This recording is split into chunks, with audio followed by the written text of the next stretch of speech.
Welcome to SYNC-O-WICZ, hosted by the fearless Linda Szynkowicz. She's syncing you up with the latest in election integrity, from breaking headlines to critical updates you won't hear anywhere else. With Linda, it's facts first as she leads the fight for one vote for one legal voter. Stay informed, stay empowered. Let's jump in. Hi, and welcome to SYNC-O-WICZ. My name is Linda Szynkowicz. I am the founder and CEO of Fight Voter Fraud, and welcome to episode 17 on OBBM Network TV. So this week, my guest is Andy Thompson. He is from Nevada. We'll be going to him first, right after I give the little bit of introduction here. The states we're going to be covering this week: Arizona, Maine, Michigan, North Carolina, Pennsylvania, Texas. Then I've got some national info, and then our vote notes is actually going to be on Marion County in Tennessee on what's going on there. Then we'll have our trivia question. And then if we have time, you're going to hear my final thoughts. So right now, let's go right to Andy Thompson from Nevada. Hi, Andy. How are you doing, Linda? I am doing fantastic. And thank you so much for coming on the program. Now, you're doing a lot of things out in Nevada. So I wanted you to start talking to us about what you're doing. And I should say, I met you in person. Was it last September? It was. And it was wonderful. I still have that picture of you, myself, and Sheriff Mack when we were out to dinner. So it is great seeing you again. All right. So why don't you tell us what you have been doing? Well, what I've been up to is a little bit of trouble. So I contested the 2024 election here in Nevada based upon three pieces of evidence. And that court case is now in the appeal phase. So the judge dismissed it on June 18th. And also last Tuesday, I filed a case in federal court. So in doing that, I'm keeping the trouble going here for the state of Nevada. But the basis for suing and contesting the election was based upon three things that we saw that were wrong. And so how do we see them? Kind of introduce that first. We had a team of 4 people documenting day and night all the data that was being published in the election. So from the early voting period all the way through to the end of counting, we had 4 different people monitoring and logging everything. And so through that process, we ended up discovering 3 things that were very, very concerning. So number one, on November 8th, we found, as published by the Secretary of State, 27,000 missing ballots. And so wow. These missing ballots, it's significant, and it has the ability to overturn, as you can see there, federal races. Absolutely astounding. And the explanation that the Secretary of State gave for it is ridiculous. And this is what's really concerning, that the data reported to them showed that 2 different counties were responsible for the 27,000 missing ballots. Washoe County, where Reno's at, and then also Clark County here at Las Vegas. And so 2 different counties had missing ballots on the same day in the same report by the Secretary of State. And yet the Attorney General has 6 different times tried to argue that, well, there was a copy and paste error in Clark County. They fixed it, and bada boom, bada bing, bada bang, we're all good. Okay, 6 so different times. What do you mean by missing ballots? You want to explain that to the audience?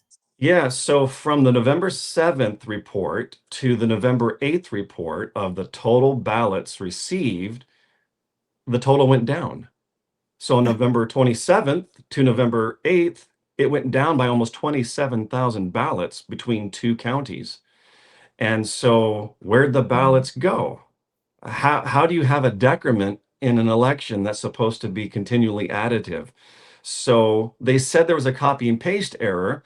And yet, even when they try to proffer a reconciliation for that, the math doesn't add up in any single way. I even had Dr. Douglas Frank look at the math, and several other mathematicians and statisticians, not one single person is able to look at the Secretary of State's argument for why it was okay and just move along. They say there's no reconciliation. So mathematically, nothing agrees with itself. So the explanation is bogus and it's false. They try to reconcile two counties' decrements or missing ballots with fixing one copy and paste error out of Clark County. So that was issue number one. The second one, on November 11th, the Secretary of State reported almost 41,500 new ballots that came on in. And I remember this is November 11th. This is 6 days after the election. So we've got 40,000 of those 41,500 ballots that came on in that had no vote for either Trump or Harris.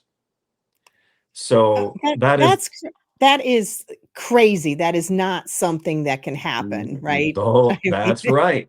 That's right.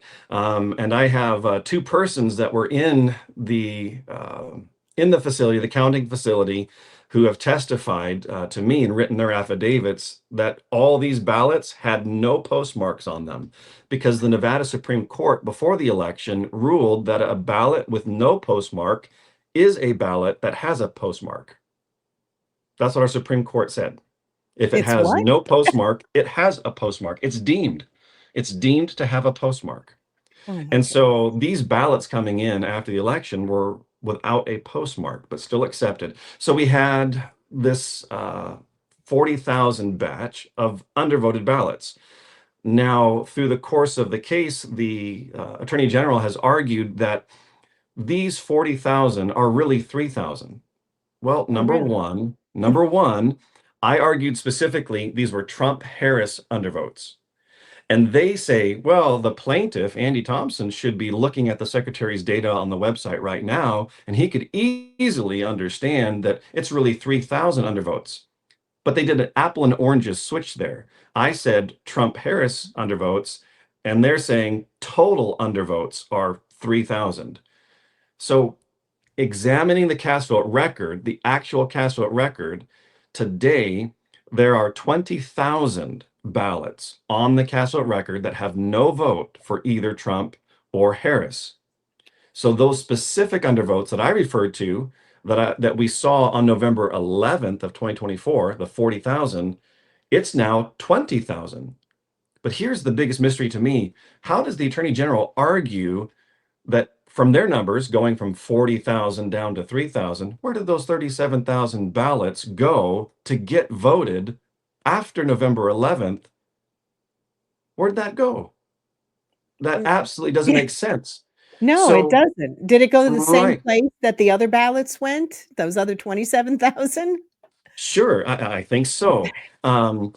So very, very concerning to see the Attorney General make an argument that directly implies that 37,000 ballots are changed after November 11th. So when you actually use the actual cast vote record, the supposedly accurate, we're going to see that in a little bit, the supposedly accurate cast vote record, well, it's showing explicitly 20,000 Trump-Harris undervotes. So I found 40,000 of them on November 11th, and today there are 20,000. That means 20,000 ballots have been altered after November 11th. So that's the second issue. And so 40,000, that's significant. That can overturn almost every race in Nevada. So, yeah. So do people in Nevada, do you vote in person or is it only absentee? It's both. You can vote absentee or in person. Okay. And Now, so if do you you have vote in early person, voting? Yeah. we have early voting, Okay. and that began on October 19th of 2024. Okay, And election season. election season. And so when you vote in person, you have to vote on a machine. And so the touchscreen machines record that, supposedly. Yeah, it's bad. It gets worse, though. I've got more. This is like a great infomercial. So when we come to the third exhibit in the case, this is from the examination of the cast vote record and examining Trump voters and Harris voters on how they opposed the ranked choice voting ballot question, something highly irregular pops out. In fact, it's statistically impossible. What you're looking at there in that graph, in the red are Trump voters who voted no on ballot question 3, and in the blue, Harris voters who voted no on ballot question 3. The up and down movement indicates the opposition to the ballot question. So when the line goes low, that means there's less opposition. When the line goes higher, it means more opposition from the voters. And so from left to right, it's showing you the timeline of all the mailed ballots. Okay. And this is looking at actually the mailed ballots. Okay. So the mailed ballots from the beginning of the election to the end of the election, or from 0% there on the x-axis to the 100% at the end on the right, it's showing you that throughout the election, the way Republicans opposed and the way Democrats opposed ballot question 3 are synchronized. They're in lockstep parallel motion. Now, Wow. this is showing something very specific, that the pattern of how Republicans and Democrats are voting being so synchronized into lockstep parallel motion, it's showing that the cast vote record is, number one, engineered. This is not voter pattern. This is not random election recollection here. So this is showing something that doesn't belong. Now, next, what it shows is that all of the testing that we are told, the logic and accuracy testing, the risk limiting auditing, well, this cast vote record, which is used to certify the election, has something in it that should never belong there, and it survives all of the testing. So the testing that is told to us as that which guarantees for us that our elections are good, well, the cast vote record survived these tests, and the cast vote record is engineered. It does not reflect the will of the voter. And so there's other parallelism, even between counties, in different ways. There's inorganic patterns in the cast vote record, and it's devastating to see this in our elections. Furthermore, I related Arapahoe County, Colorado's cast vote record, which shows a very similar striking lockstep parallel motion from the 2020 election. I included that in my third exhibit. And on May 12th of this year, we found out that Arapahoe County retroactively altered their 2020 cast vote record to get rid of that fingerprint of an engineered outcome in the election. And so this is very, very significant. It's showing us that the data that's used to certify our election is engineered data. It is not the data produced by the voters. So that's why I am contesting the 2024 election. That's why I am in the appeals process now. And it's why I also, in the end here, have filed a lawsuit with the federal district court here in Nevada. I mean, that is just absolutely amazing. So we now know absolutely that the officials in Nevada first can't count, No, have no idea anything about mathematics. You've got a Supreme Court in Nevada that says a postmark is there when it's not there. correct. You've got ballots coming in that, I mean, in some of the other states, the people only voted for the top two and then forgot everybody else. But now yours Yeah, is completely different. And I mean, who goes and votes in a presidential election and doesn't vote for president? I mean, like you said, that's right. incredible. And Yeah, then you have as you just showed us, they know absolutely nothing about data cycles and how things are supposed to look. And then, of course, they go and change things. yeah. Wow. Wow. Furthermore, we have the internal emails because we got them out of Arapahoe County, Colorado. They lied to explain why they changed the cast vote record. We've caught them. I have all the Yeah. emails. They lied in their explanation in their press release as to why they did it. They responded to the data that was presented at a board meeting. The same guy who generated the data for my case generated Yeah. the data for Arapahoe County. That's Ed Solomon. And they were reacting to him. And they concluded in their emails, this pattern is wrong. It doesn't belong. They knew automatically that there was a problem there. And Wow. so our attorney general has argued only one word in response to that Exhibit 3, the lockstep parallel motion. They gave a one-word response, inscrutable. So if Arapahoe County looks at the same data and goes, uh-oh, we have a problem, and it's immediate, they immediately knew they had a problem. Right. Our attorney general is saying the data is inscrutable. So they are evading the merits of the case, and I So you, am still fighting. so you said it's on appeal. When is your Yep. next time in court? So my next time in court will hopefully be federal court tomorrow morning. I asked for an emergency hearing for tomorrow because the attorney Excellent. general wrote me a letter 2 weeks ago saying they were going to update the Dominion voting machines. Oh, And I have submitted in court with expert declaration that updating the machines destroys the data. right. My case is still in appeal. Those records need to be preserved. The Attorney General has offered no preservation process for the data that's there.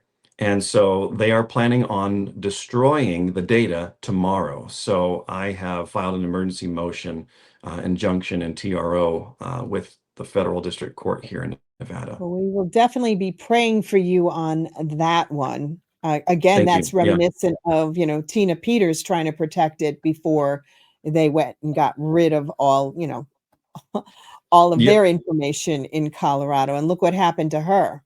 Yeah, So, they want to destroy. It's very simple. right, They want to destroy the record because the record in exhibits 1, 2, 3 of the case, the 27,000 missing ballots, the 40,000 undervoted ballots, and the lockstep parallel motion, it screams that something very funky is going on, and they just want to move on. So, right. yeah, so I'm Well, I'm taking it to them. excellent, excellent. We will certainly be praying for you on that one.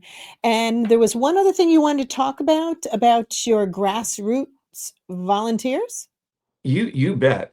We've got a group here in Clark County that has been working for 7 to 8 months here to reform our Clark County Republican Party, but also be an effective grassroots team.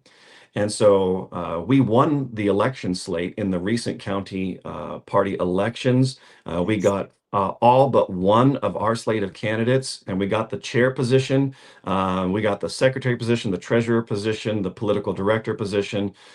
So we just hands down won. We kicked out the old boys, and so we are getting ready to reform. And in part of the work that we've been doing over 8 months is to get a hand count process ready for Nevada, to get comprehensive legislation. And as of last week, we got a finished bill that we are ready to propose for our legislature and our governor. And so it's called NEITA, N-E-I-T-A, the Nevada Election Integrity and Transparency Act. We are going to repeal wicked legislation in our state that brought in all the mass mailed ballots. We're going to repeal that. It's AB 321 here for Nevada. We propose to repeal that. And this legislation is specifically tailored to comport with President Trump's executive orders on election integrity. We believe he's got some more juice to give us here on those executive orders. And so we are going to get rid of, and this legislation proposes to completely eliminate the electronic voting systems, except for ADA purposes, to eliminate mass mailed ballots, to make Election Day a holiday here for the state of Nevada, to limit absentee ballot requests, and also to completely reform to a hand count tabulation system where you count at the precinct where they are cast. They are reported from the precinct where they are cast. And my favorite part of NETA is it's going to require a junior high and high school civics program in which they have access to the digital records of our elections for teaching them the process and teaching them how to audit. So We want our students actually involved in the civics of our election so that by the time they graduate, turn 18 and are ready to vote, they not only know how to vote, but they know how to participate in the tabulation process and the oversight process of our elections. So Uh, we're looking at completely reforming election law here in Nevada. That is fantastic. And if you get a chance, please email it to me. I would love to take a look at it for some stuff I'm working on You as got it. well. We've even So, proposed that the bill would be numbered 777 for Nevada. I think that's pretty neat. 777. All right, and how can someone get in touch with you if they wanted to join your crusade? Well, I don't give out my personal information except to Linda Szynkowicz. Oh, Yeah, if they want to get a hold of you, I'm kind of not necessarily like a private guy, but I don't have any public all right. facing Yeah, if ways to somebody has contact me. yeah, if anybody has any questions, feel free to Hmm. email me at linda@fightvoterfraud.org, and I will pass the information on to you. Yeah. So again, Andy, thank you so much for coming on. I greatly appreciated your speaking with us this week, and good luck tomorrow. Thank Thank you you. so much. Have a beautiful day. Thank you. You too. Bye-bye.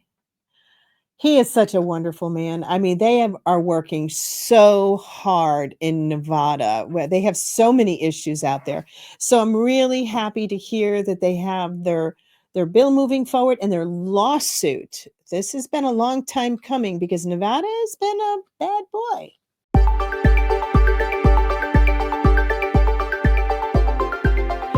So let's go on to our first state right now. Our first state is Arizona. And in Arizona, our source is VoteBeat from July 16th, 2025. This one is about Republicans targeting voting rights of U.S. citizens who have never lived in the country. The GOP is challenging the voting eligibility of some U.S. citizens who have always lived abroad, calling them never residents. Now, the way it works is if your family or military or whatever, and you move somewhere outside of the United States, you can be registered at the last known location of where you were registered. But these are talking about people who are sons and daughters and relatives of people who have moved out of the country who have never once stepped foot or lived in the United States. So this is what they're talking about as far as the never residents. Okay, so these are the ones again that have never lived in the US, and the children are mostly of from the military or others again that have lived or live overseas for other reasons.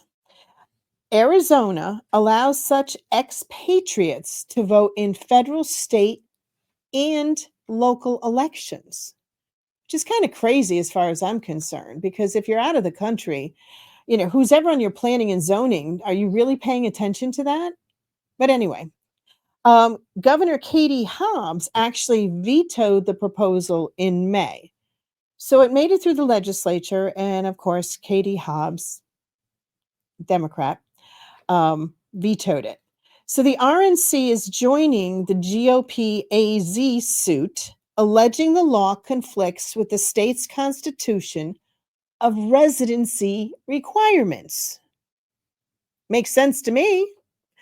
So the claims are more D's, and it gives the D's more unfair advantage because it appears that a majority of the ones that are registering in Arizona that have never lived in Arizona are on the Democrats' party. So AZ Republican Party Chair Gina Swoboda believes the law conflicts with the Constitution and that citizens who have never lived in the US or Arizona should not be able to vote because they don't have skin in the game. And honestly, I can see Gina saying that. I know Gina.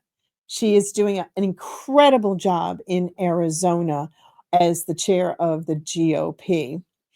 So Martha McDevitt Hugh, the international chair of Democrats Abroad. Do we have a Republicans Abroad one? I don't know, but they have a Democratic one. It's an arm of the DNC, disagrees. She said, they're proud of their heritage, she said. Aren't these the people that have never lived in Arizona? Okay. All right. So the federal law, just to clarify, is the Uniformed and Overseas Citizen Absentee, or UCAVA. It permits U.S. citizens living overseas, as well as their military members and their families, to vote. But under the U.S. Constitution, the federal government leaves it up to the states. So there's also 3 other states that have filed lawsuits as well, and that's North Carolina, Michigan, and Pennsylvania. The North Carolina, the local court ruled in favor of barring the quote never residents from voting in North Carolina. It was upheld by the local court, and the law has now been changed to reflect it. So, yay, North Carolina. Pennsylvania, case was dismissed. There's a surprise. And the Michigan case is still pending. So we'll keep an eye on those and see what happens with the never residents vote. So now we're going to go on to Maine, and this is from the Portland Press Herald from July 11th, 2025. Maine Supreme Court upholds language of voter ID referendum. The Maine Supreme Court just affirmed that the language on the upcoming statewide referendum question on whether to require photo identification to vote does not need to be changed. Let me read this to you. You guys, think about this. The ballot question reads, now remember they were talking about voter ID. That's what the Supreme Court stuff said. This is what is included in the question. Do you want to change Maine election laws to eliminate 2 days of absentee voting, prohibit requests for absentee ballots by phone or family members, end ongoing absentee voter status for seniors and people with disabilities, ban prepaid postage on absentee ballot return envelopes, limit the number of drop boxes, require voters to show certain photo ID before voting, and make other changes to our elections? That question is just kind of crazy. It's got some good things in there, but then it's got some other things that are like, whoa, wait a minute. I don't know if that should be done. So there's pros and cons for this referendum. And I'll tell you, it's very confusing on what's really going on there. So Supreme Court says that's okay. I don't know about that. Okay, Michigan. The source is Bridge, Michigan, and this is from July 15th, 2025. After Benson violation, GOP eyes change to Michigan campaign finance law. Now, if you remember the Secretary of State, Jocelyn Benson, she's running for governor. She's a candidate for governor, and she's also the Secretary of State right now, currently for Michigan. Was found to have broken Michigan campaign finance law in January by moving her gubernatorial campaign to inside a state-owned building. That's a no-no. That's a big no-no. You cannot do that.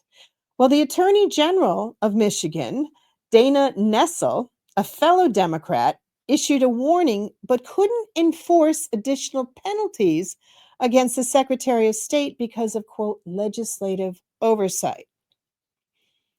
Basically, it means, and we talked about this before, the Secretary of State would have to be the one to refer herself for discipline. There's nothing in there that lets anybody do anything if it's the Secretary of State herself that is violating the campaign finance law. Crazy. So State Representative Angela Rigas has introduced a bill that any attorney general determines a campaign finance violation has occurred, there'd be a series of paths for the state's top law enforcement official could pursue depending on the severity of the campaign finance violation. That's crazy. we have seen this in a number of states, that when the Secretary of States aren't doing their jobs or are violating some of the laws, nobody can go after them. It's like, oh well. So I'm glad that they're pushing that to actually have a fix for the problem. North Carolina. North Carolina. Okay, this is the Carolina Journal from July 16th, 2025. The DNC threatens the North Carolina State Board of Elections with lawsuit over plan to remove voters from voter rolls. Before I get into this, so the federal government has sued North Carolina saying you need to make sure that anybody who's on the voter rolls has to have the proper information along with their name. And there was a number of them missing, and we'll get through the numbers in just a minute. So what North Carolina is trying to do, or is doing, is actually fixing the problem by sending letters out to the ones that are in violation to get them to fill in the information that was missing. Makes sense, right? Well, not to the DNC, which is the Democratic National Committee. They are threatening a lawsuit if North Carolina Board of Election removes 98,000 registered voters from the voter rolls due to missing information. Really? Missing information is required under HAVA, which is a Help America Vote Act, which took effect in 2004. So the U.S. Department of Justice filed a lawsuit forcing them to comply. Again, makes sense. There's approximately 200,000 registered voters in North Carolina that are missing the required driver's license number or the last four of the Social Security numbers. So North Carolina officials are attempting to comply with the federal law through several different mailings to non-compliant registered voters. Some active voters are also missing their voter ID numbers. Oh, big surprise. So they got lots of issues and lawsuits in North Carolina, but North Carolina is trying to fix it. Once again, the opposition, oh no, we can't fix it. We want it to stay messed up and not compliant with federal law. Unbelievable. The waste of taxpayer dollars and time over these ridiculous lawsuits. The law says they have to have this stuff. Remember the Supreme Court judge who was trying to be Supreme Court judge in North Carolina in November? And there was all those missing information, and it held on for about 5 months before the person was declared, which was the opposite person, the person who had been in there, for that position. So this isn't something that just all of a sudden came up. It has been out there for months that there was a huge, huge issue. I know we try to say nonpartisan, but I don't see the RNC going after federal laws and say, no, don't follow federal law. You can't follow federal law. Unbelievable. Okay, now I'm back to Pennsylvania. Okay, so Pennsylvania, the source is the Federalist, and this is from July 8th, 2025. Citizen volunteers got 20,000 people who moved out of Pennsylvania off the voter rolls. Yay, yay, yay, yay. Let me tell you how they did this. In May of 2024, the Election Research Institute, a nonpartisan think tank, analyzed the voter rolls in Pennsylvania and found 200,000 people that had filed their NCOA, that's the National Change of Address, and moved out of Pennsylvania. So 200,000 people notified the federal government through the U.S. Post Office, I'm leaving. I'm not here anymore. Okay?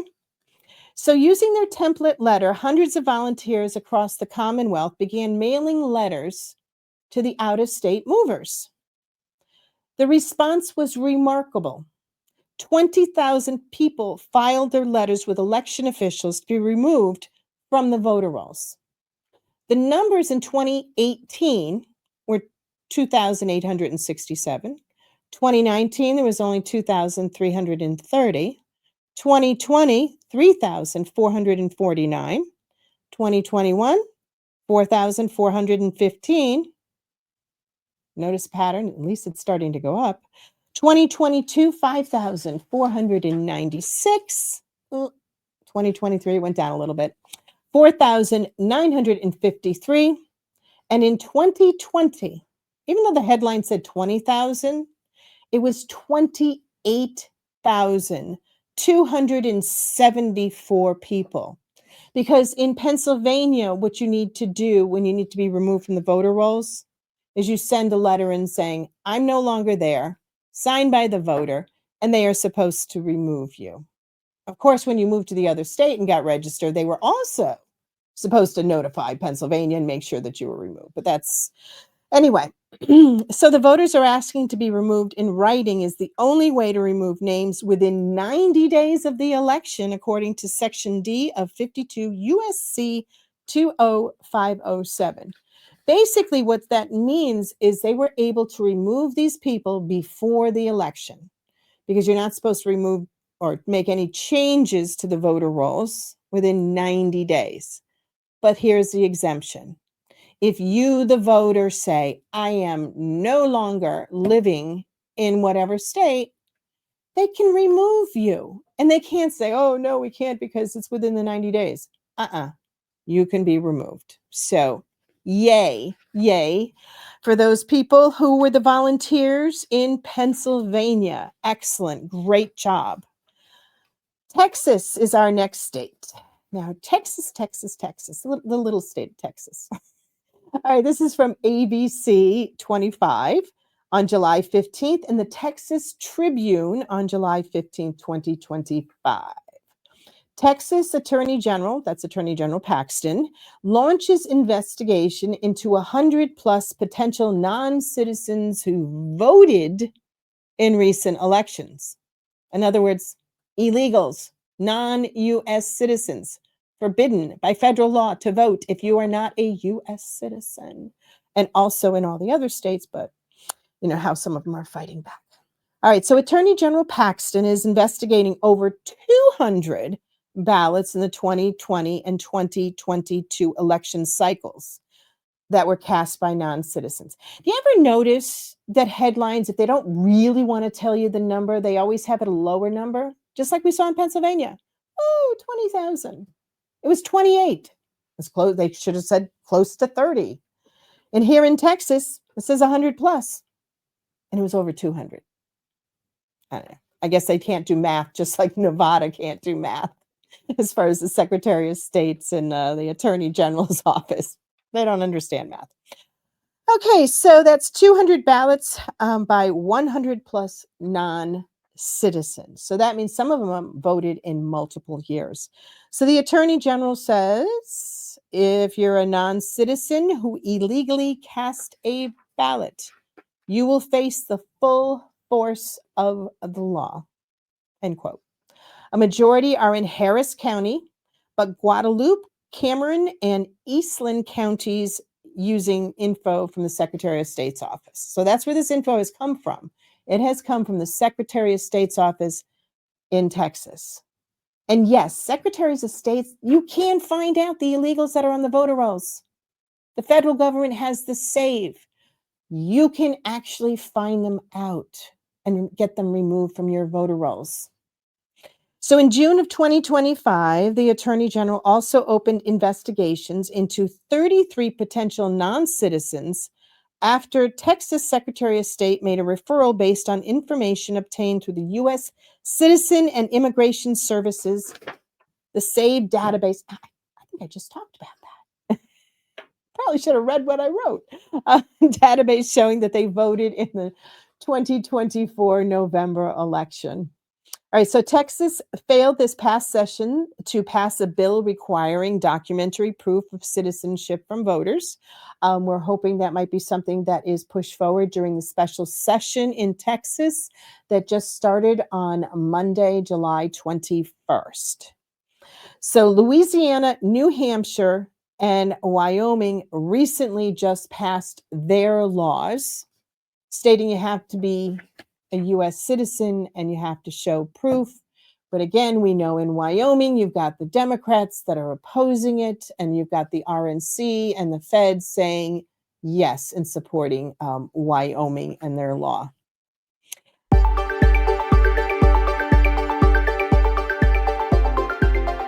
Now let's go on to national information. This is from the Tampa Free Press on July 8th, 2025. Florida, North Carolina senators push to exclude non-citizens from census for the electoral power. Senators Rick Scott, Bill Hagerty lead charge on, quote, Equal Representation Act to redistrict Electoral College and congressional apportionment to U.S. citizens only. So basically, only U.S. citizens should be counted in the census. How many of you out there agree with me? I'm hoping it's a large percentage. Absolutely. Only U.S. citizens should be counted in the United States of America under the census. So Senator Scott stated, quote, illegal aliens, I like the fact that he uses illegal aliens because they're illegal. You come across our border and you don't do it the proper way, you are violating our federal law and you are illegal. Okay. So he said illegal aliens shouldn't be allowed to break the law and be rewarded with taxpayer-funded benefits, and states that shelter them shouldn't gain increased influence in Washington as a result, unquote. He asserted that this bill would, quote, ensure that every citizen's vote carries equal weight. Now, Senator Hagerty highlighted the unconscionable nature of non-citizens impacting the electoral map. He contended that, quote, desperate Democrats have backfilled the mass exodus from Democratic-run cities with illegal immigrants so that they don't lose their seats in Congress or their electoral votes, hence artificially boosting their political power, in turn diluting the power of American voters, unquote. Absolutely agree. California's right up there. Okay. I didn't have any opinions on that so far, did I?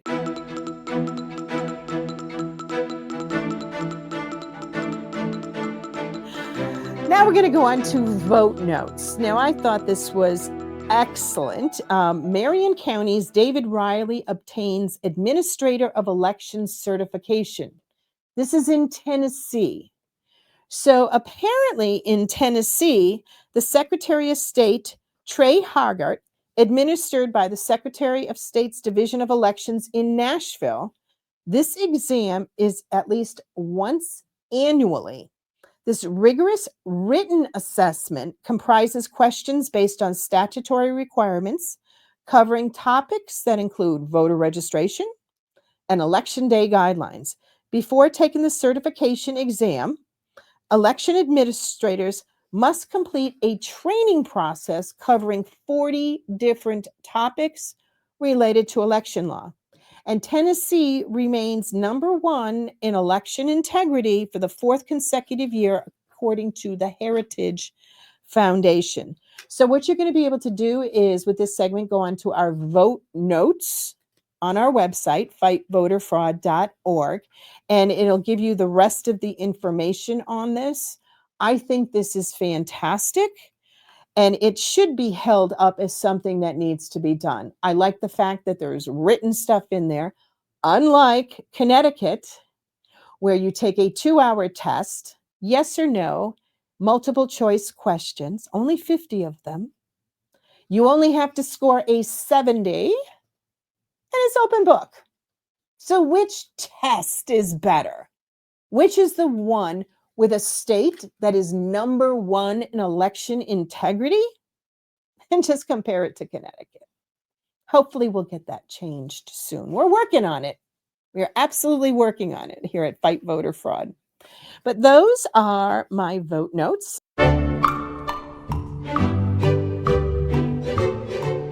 And And quickly, we are going to go to the trivia question. Why is the Republican symbol an elephant and the symbol of the Democrat Party a donkey? Anybody? Well, actually, we're going to go right to the Democratic one, and that was Andrew Jackson. He's one of the founders of the Democratic Party, and he was actually called a jackass by his opponents, and he embraced it. So the Republicans also began using the elephant as a symbol during the Civil War. There's a little more to it with the elephant one, but I did not know that they had called him a jackass, and that's where the Democrats, jackass, came from. It's not a bad word. It's an actual animal.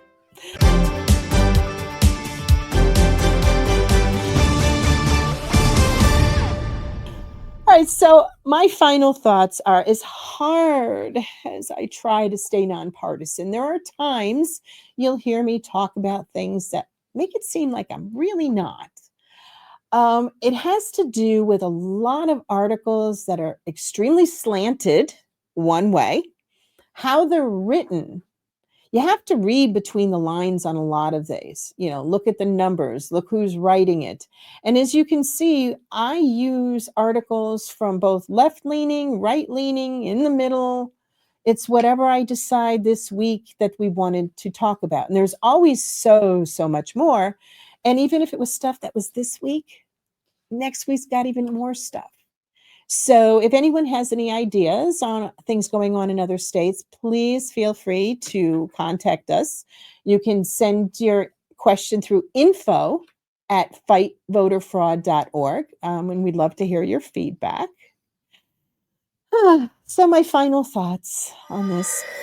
Well, first, in closing, I'd like to encourage everyone to go to OBBM Network TV, sign up and share.